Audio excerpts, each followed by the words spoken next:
Ito ang video tutorial kung paano kumita sa C-Sports. Ito ang mga kailangan mong gawin.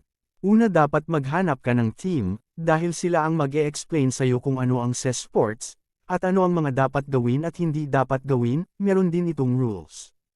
Hindi ka pwedeng mag-umpisa sa C-Sports, kung wala kang team, dahil yung mag-iimbita sa'yo ang magpapakilala sa'yo kung sino yung manager nyo. Bawat team meron itong manager. At meron din itong group sa Telegram.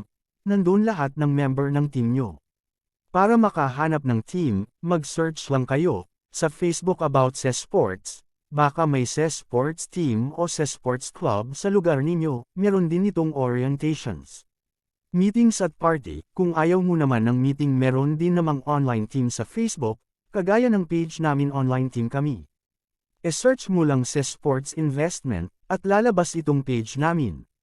Pwede mo din i-message yung nag-share nitong video, dahil yung tao na nag-share nito ay merong team, at pwede ka din sumali sa kanya at siya ang mag-explain sa'yo kung ano ang rules ninyo. Kung nakahanap ka na ng team at na-orient ka na ng taong nag-imbita sa'yo, ibig sabihin meron ka ng account sa C-Sports, at isa ka na sa mga investors o member ka na ng C-Sports. Kung ikaw ay meron ng account, ito naman ang explanation video kung ano ang dapat mong gagawin at paano tatubo ang puhunan mo. Sa cellphone mo, buksan mo lang ang app ng C-Sports at ito ang lalabas. Tignan mo sa ibaba, may nakalagay na projects.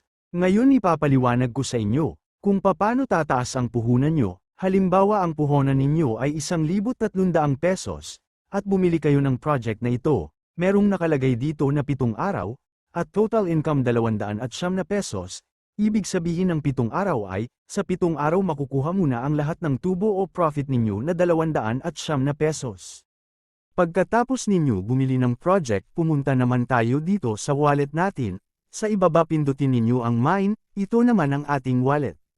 Dito naman, halimbawa kanina nag-recharge kayo ng 1,300 pesos, yung pera na yan ay tatatak dyan sa balance ninyo.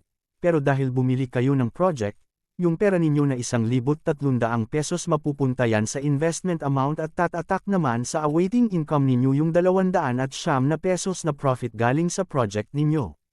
Pagkalipas naman ng 7 araw, ay automatic babalik yung 1,300 pesos ninyo, plus 200 pesos profit, ay ibig sabihin pagkalipas ng 7 araw automatic babalik sa balance nyo ay 1,500 pesos kasama ang profit. Ang tatatak naman dyan sa total income ay yung mga profits na nakuha na ninyo sa lahat ng projects. Ngayon nakuha muna ang tubo na 200 pesos sa puhunan mong 1,300 pesos, pwede mo na itong i-withdraw o palakihin pa, ikaw ang bahala.